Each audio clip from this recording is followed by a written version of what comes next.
Hey everybody, let's make a butterfly and put some stitching around it today. So this is kind of what we're going to try to do. We'll put that aside for a second. Let's get started.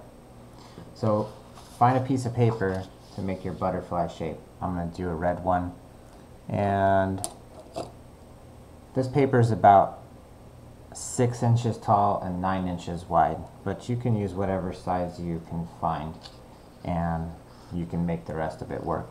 I'm going to fold it in half like a book, and this side is the spine over here. Okay, so some of you, we've talked about this before. Like a book, the spine is where the fold is, and this is the open side. So this is going to be the middle of our butterfly.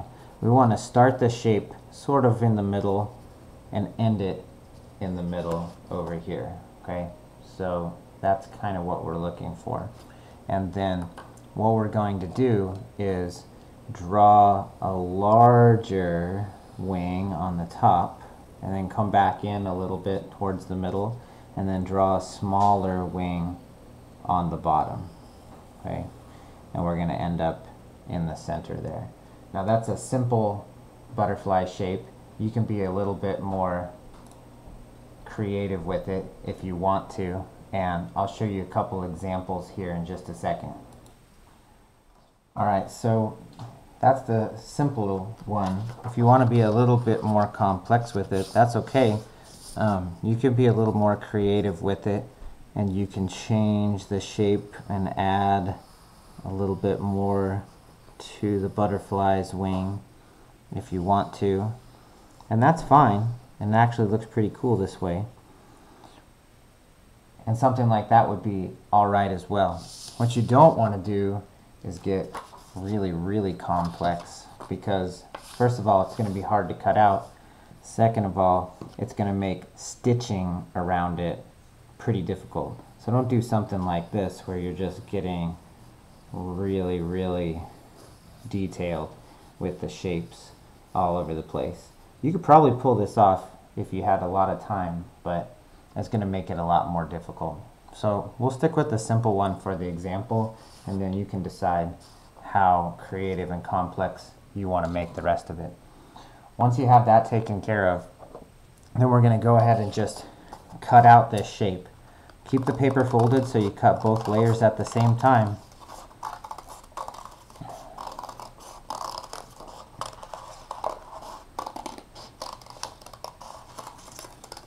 And then when we open that up,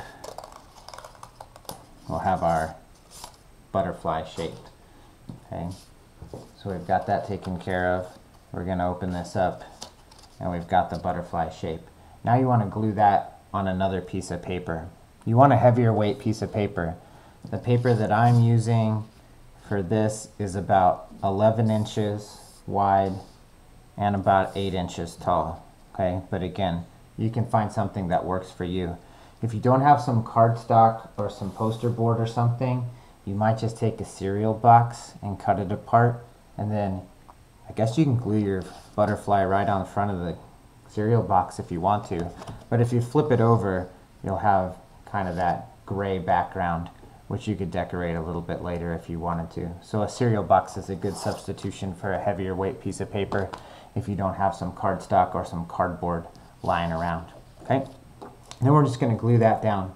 So all you really need is a dot in the middle, and then a dot on each of the wings, just to keep it in place while we get ready to do the stitching part. So we'll glue that down, and we'll let that dry for a moment. Then I'm going to show you what we're going to do with the stitching. We're going to poke our holes first before we start stitching. So let me grab something. I'll be right back. Okay, so when we get ready to do the holes for the stitching, we have to pierce through the paper. Some people would try to just poke the holes through there by hand holding it, but it's a lot easier if you have something softer to put underneath there. I just grabbed this mat from by my back door. Don't tell my wife we're doing this.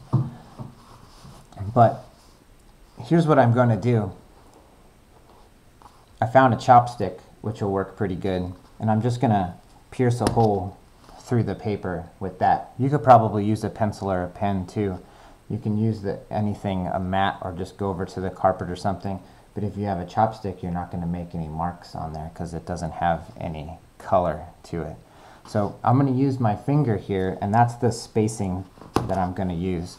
Is I'm just going to press through there, and I'm going to leave a little bit of space in between so that I don't get the holes too close together. If you put the holes really close together, it's almost like you're cutting out the butterfly. Those holes are going to be right next to each other, and when you start stitching, they're going to be too close together, and your thread or your yarn is going to poke right through and pull the paper apart and tear it. So I'm going to finish poking all these holes, and then we'll continue. So far I'm about halfway around the butterfly, and what I'm going to try to do is look at it and try and keep everything as symmetrical as possible. So if I look over here at this hole, I'm going to try to put them in about the same place on both sides of the butterfly. That way everything is symmetrical. Symmetry means it's the same on both sides of this line that we draw down the middle. So that's what we're going to try to stick with. If you have a corner or something, it's a great idea to try to get the hole into that corner, even if you have to break the spacing a little bit in order to do that. But as you work around, try to keep those holes poked as symmetrically as possible, and I think the butterfly will end up looking better in the end.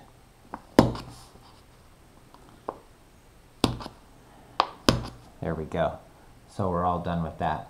So I'll get this out of the way, and then I'll show you how to set up your needle and thread. Maybe you have a needle, maybe you don't, but I'll give you an idea of how to get around that if you don't. Okay, so let's get ready and we'll start the stitching. You need to find yourself a piece of yarn. Whatever color you want is okay. You might have some yarn around your house and you might not. If you don't, I'm not really sure what you're going to do. Maybe take your shoelaces out and try that if you got an old shoe. Otherwise, you may just have to come up with something else for the outside and skip the whole stitching part. But it's actually pretty cool, so we'll try it out. So I have a tapestry needle, and you might not have one of these, but they're pretty cool. They're thick, okay? They're not very sharp on the end, and they have a pretty big eye in the needle. But even then, with the yarn, it's kind of hard to thread the yarn through the eye of the needle. So we use something called a needle threader. It's a pretty high-tech tool. I'm just going to take a piece of paper. It's about 1 inch tall. I'm going to fold it in half. I'm going to take my scissors and cut the end of it off so it's kind of like a paper airplane without any wings on it. Okay. Then I can slide the end of that yarn into the end of that threader, and I can pass that through the eye of the needle like that and pull it through, and then I can tie a knot onto the end to keep it from pulling through when we start doing the stitching. Now, if you don't have a tapestry needle at home or something that you can make work with your yarn or whatever, you can try doing this. Take a piece of masking tape or just some clear tape and wrap it around the end of your string and make it a needle. What you want to do is get it at an angle and then fold it over, and then you want to twist this, okay, as tightly as you can towards the end and keep it really thin as you can get it. And you can actually twist that tape onto there and make it look a little bit like a needle. Okay, that's not going to be nearly as good as an actual needle, but it should probably get the job done, especially if you widen your holes a little bit. So let's try it out and see what happens. So I'm going to go through and I'm going to start on the back, okay? And already I know that this is going to be a little bit tricky here with just the tape on there, so I'm probably going to need to widen the holes out, okay? And this happens a little bit even with the tapestry needle. So take your pencil and twist into those holes and widen those holes, okay? You probably don't need them so wide that your pencil actually passes all the way through, but if they're that wide, then you're not going to have any trouble at all. So we're going to just widen these holes a little bit with the pencil, and that should help us out, make our job a little bit easier. Okay, I'll be back in just a second when I'm done. Alright, so I've got those holes all widened a little bit. So let's go ahead and start the stitching part. This is going to be called a running stitch because it just goes forwards every time. So I'm going to start on the back and I'm going to pull my string through almost all the way. But obviously I don't want to pull it all the way through. You might want to tie a knot to help it from not pulling through. But if your holes are kind of wide, it might pull through anyway. So just be careful. After you do the first few stitches, you'll probably be just fine. So what we're going to do is just go forwards each hole with a running stitch. So we're going to go on the front and we're going to pull it through. And then we're going to come in from the back and we're going to pull it through. So we'll go through that back part. And then we're going to go back through the front again. And we'll pull it through. You can do a couple at a time, but don't forget to pull all the string through. If you leave it all hanging back there, you're going to run out of string and you're not going to be able to pull it through.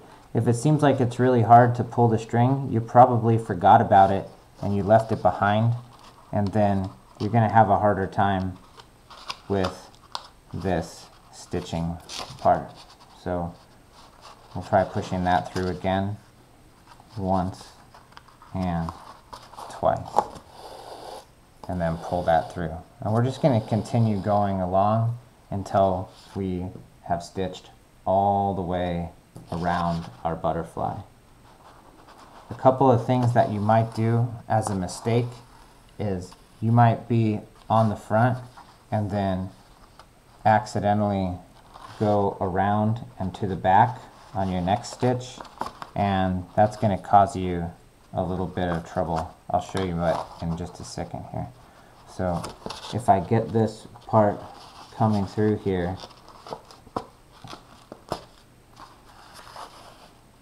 and I've gone all the way around, then I'm going to have this piece over the outside edge, and that's not what I want. So if you ever make a mistake, just follow your thread all the way back along to where your last stitch was, and see if you can put your needle back through that part. Okay, that's going to be a lot easier with an actual needle, but we might be able to make it work with this tape needle too. So we'll go back through there and we'll pull that through, and it should pop out unless you sew it through it like a knot like I just did. Okay, it's alright, everybody makes mistakes. So we'll pull that all the way back through and we should be good again. Okay, so now we can come back and continue our stitching until we get everything taken care of. With the tape needle, you probably have to sharpen it up every time a little bit and make those holes nice and wide, and that'll help out when you're starting to do this stitching all the way around. So let me go ahead and finish up this stitching. I'll show you what it's like when this first stitch is done. Okay, so I'm almost done. I'm just going to finish up the last couple of stitches. You can see I switched back to the tapestry needle because that tape needle was hard work, but we got it done. Okay, it'll work, it just might take a little longer and you might have to make the holes a lot larger with your pencil.